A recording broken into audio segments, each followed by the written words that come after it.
Hello everyone, I welcome you here again. So today we have Mr. Vaibhav Sharma with us. So he is a doctoral scholar from Jindal Global Business School in the area of marketing. So welcome Vaibhav. Thank you, sir. Thank you very much. So we want to know about your academic background first. Please tell us. Sure. So yeah, so I did my 10th standard from a state board, UP board, in year 2010, and then I did my 12th standard from the same school. So I belong to a district Bijnor. It is in UP, Uttar Pradesh. Post my schooling, I was curious to learn mathematics, so I completed my graduation in maths from Gurukul Kangri Vishwavidyalaya, Haridwar.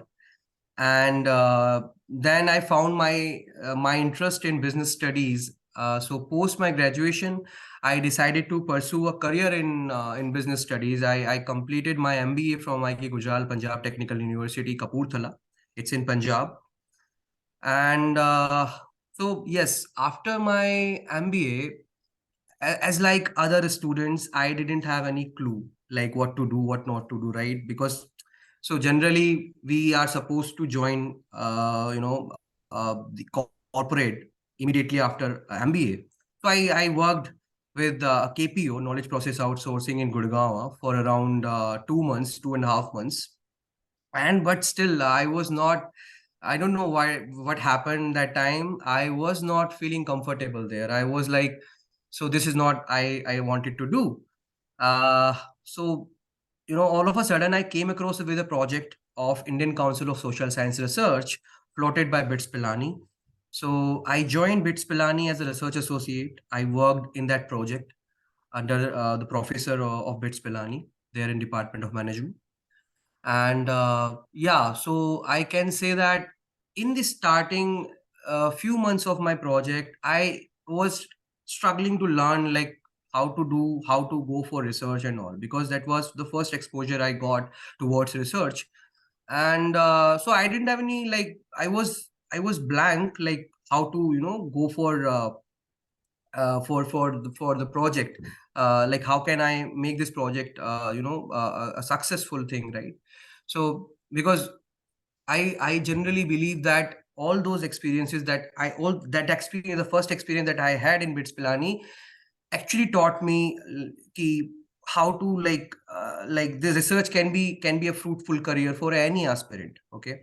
So that is the main hunch that I got. And during the stint of BITS, I came across with wonderful people who are still there in my contact even today, right?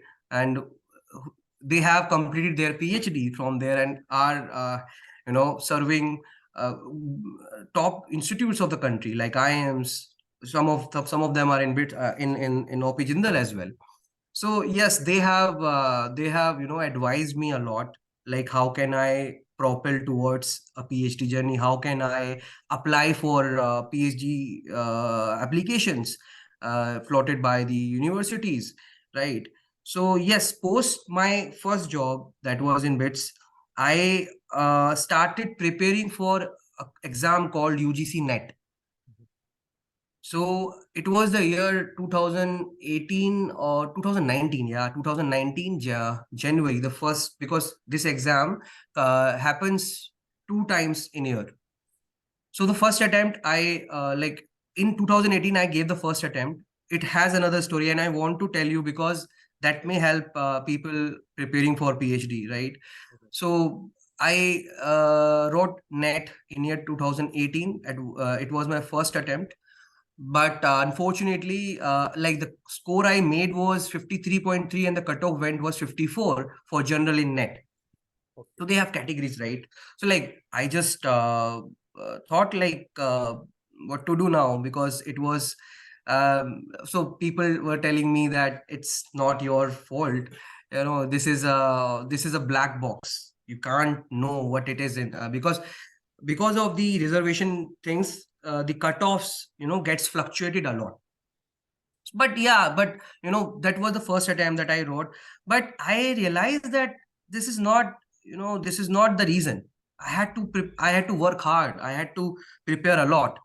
So I again wrote NET, and this time the cutoff was 60 and I scored 59.9 in the second term. So all my friends were graduating, were doing a job in corporates, and I as a I belong to a middle class family, and who actually tell you that your friends are doing this and that, and you are still in a loop of doing what to do, what not to do, because I was just because I took a gap of 6 months to prepare that time. So now in the second attempt, after the second attempt, I realized like what is happening with me. I contacted with so many people who already qualified UGC net. So yeah, under their immense support and suggestions, I worked hard on that again. I didn't lose my hope, and in the third attempt I made it. The cutoff was 54 and I scored 56% for the net. So I struggled to even qualify UGC net, I'm telling you, right? uh, uh, so post my UGC net, I was like, during that time when I was preparing for UGC net, I was teaching as well. I was teaching in one of the institutes affiliated to Abdul Kalam Technical University, Lucknow.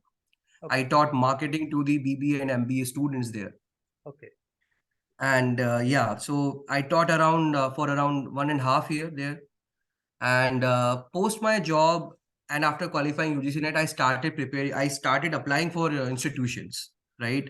I applied around most of the top IITs, IIMs, even top private institutions, right, in India, like IBS Hyderabad, BIMTech. So I got into these. I made it in these institutions like IBS Hyderabad. I got into IBS Hyderabad. I got into BIMTech.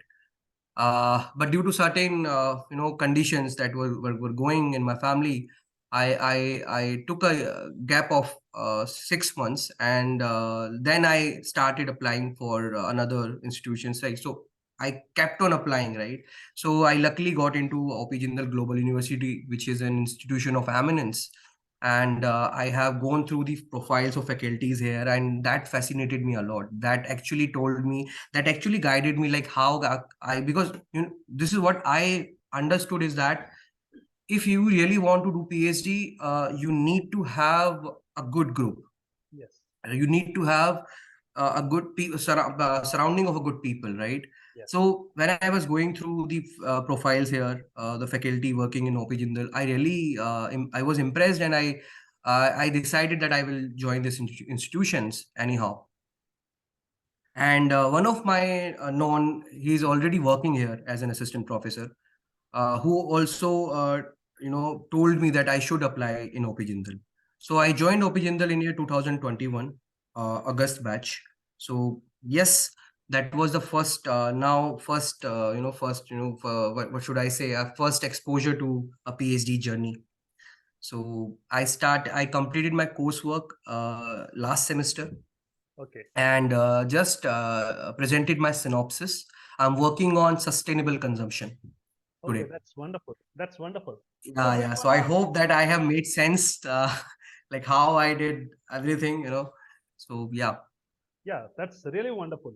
So do you wanna share something about synopsis? How is it? How do you sure. decide particular topic or anything you wanna share? Mm-hmm. Sure, sure, sure. Uh, so ultimately, when I was exploring like which territory should I embark upon, uh, so I came across with so many topics. So the area was decided, that was marketing. Under marketing, what? Yes. So I was curious to consumers always interest me. The behavior of the consumers always interest me. So I was curious to do something in this specific area of consumer behavior, right? And I tell you, post COVID, Puniji, I became introspective about life, about the people, right? I realized the value of people.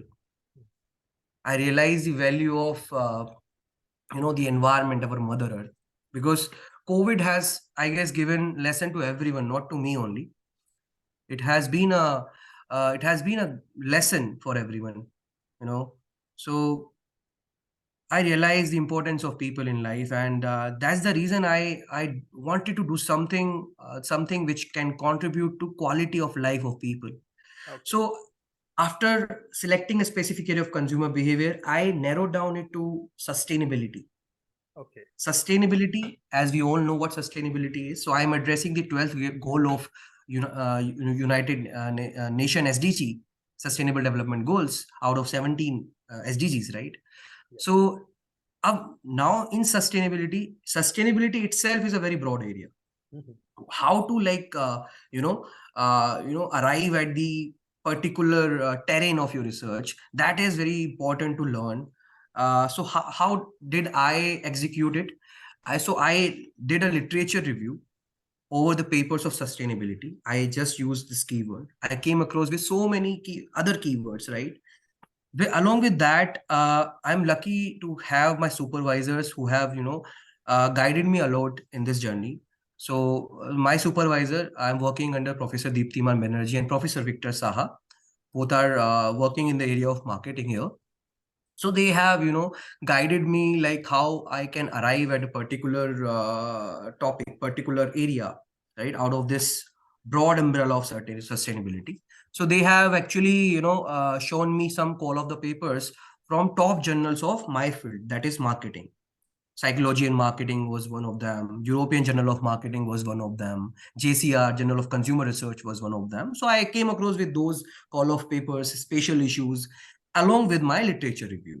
Okay. So this is how I arrived at a particular. So I'm basically assessing the intention of sustainable consumption. I arrived at how should I go for my topic for my PhD. So this is the process. You need to. So if the moment you open your laptop, you sit on your chair, you start exploring. You will learn. You will learn. So process itself is a learning, I tell you. So this process will make you learn automatically. Yeah, this is what I can talk about. Okay. Yeah, That's wonderful.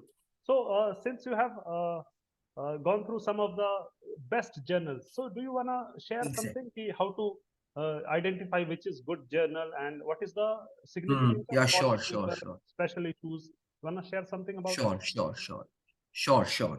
So, so basically, I'm working in the area of business management, and in business management, we generally focus on the ABDC list. So it's an list. It's basically ABDC stands for Australian Business Deans Council. So it has cutoffs of so many journals which Mhm. are listed in ABDC database, right? So based on that, if you like, there are different categories: A star, B, right, C. There is no D category at all. A star, A, B, and C. Based on that, you come to know about the quality research. Even in those ABDC, you also go for Scopus, because there is also a database Scopus, right? Scopus has different quartiles: Q1, Q2, Q3, Q4. So in ABDC journal list, you can see like the top journals. A star, A, you can pick, and you can even further investigate, are they journals listed in Q1. If they are listed in Q1, so that is quartile 1. Quartile 1 shows the top 25% of the journals. Then quartile 2, quartile 3. So this way there are different cutoffs given to the students, right? Based on that, they can select. This is not a standard, I'm telling you, but yes, in our stream it has become a quality cutoff, right? So like, if you really want to do a research, like, you just, for example, for us, we are given a criteria of publishing at least 2 Scopus articles. So these are, yes, these are the standards now. Even universities are following. They want you to do a good research, impactful research, and these journals are basically, these journals are a proof that yes, they publish impactful research. Okay. So based on that, this is how you can explore journals. Okay. That's wonderful. So, do you wanna share something about the call of paper or special issue edition? What Exactly, exactly. exactly it is? So, for ex- Sure, sir, sure. So in these journals, top journals, for example, I picked European Journal of Marketing. It is a very good journal. It is listed in ABDC rank, A star journal, and it is, for example, it could be in. There is another list that I forgot to share. FT50 journals, Financial Time 50. So it basically lists around 50 journals of my field. Okay, so I went into these journals. I went into the website of these journals. So in their website dashboard, they give you a separate option of special issue or call for papers. Okay. You go to them, you see, you actually through the help of call for papers, you realize, you understand what is the trend going on. Mhm.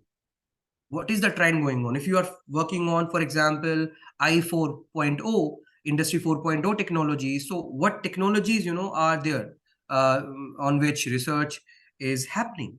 So in call for papers, you realize, you understand the contemporary interest of the journals, of businesses, business communities, as well as of these academic community. Okay. So this is how, like, through the website, you can easily reach out at the call for papers and special issues. Okay. Thank you so much for sharing your learning with us. So, is there anything else Ah, you want to share with all the viewers? like, I guess uh, I wanted to share, but yes, I know that we have limited time. So, but yes, two things that I would like to share with any aspirant preparing for PhD programs. Right, the first is that uh, if you have a research idea in your mind, if you want to do something, we generally don't do that. We somehow get trapped in our shyness. You need to come out of that shyness. You need to if you have a good idea in your mind, do not hesitate mailing to the professors. You start mailing to the professors, so shortlist the top institutions, right? Start and find out the professor who is working in your area, specific area, and mail them, and they will definitely reply if they found your idea interested to them, right? The second thing that I would like to share is that start it's a journey. We always say that it's a journey of loneliness, but it's not like that. Okay, so this is what I believe in. We have to, this is a high time we have to break the stereotype. It's not a journey of loneliness. It's a journey where you can learn a lot from your peers. So get people, have surrounding of good people, have surrounding of people who are working in your area, right? Learn from them, and you need not to be offended in this journey. See, this is a journey where you learn, you make mistakes, you learn, you make mistakes, you learn. So this goes on, right? So you need not to be offended. This is what I have been taught by my professors and any budding PhD aspirant here. Okay. So, Yeah. thank you so much, Vaibhav. Thank you for sharing your learning, time, and experience with all of us. Thank you so much. Thank you, sir. I hope that I have made sense. And Absolutely. it's Yes. a privilege being here with you. I Okay. literally, I was glad when I got your LinkedIn messages, right? That I can, if I want, I can share my experience. So thank you, sir. Thank you for inviting me here. Thank you very Thank you so much. much. Thank you.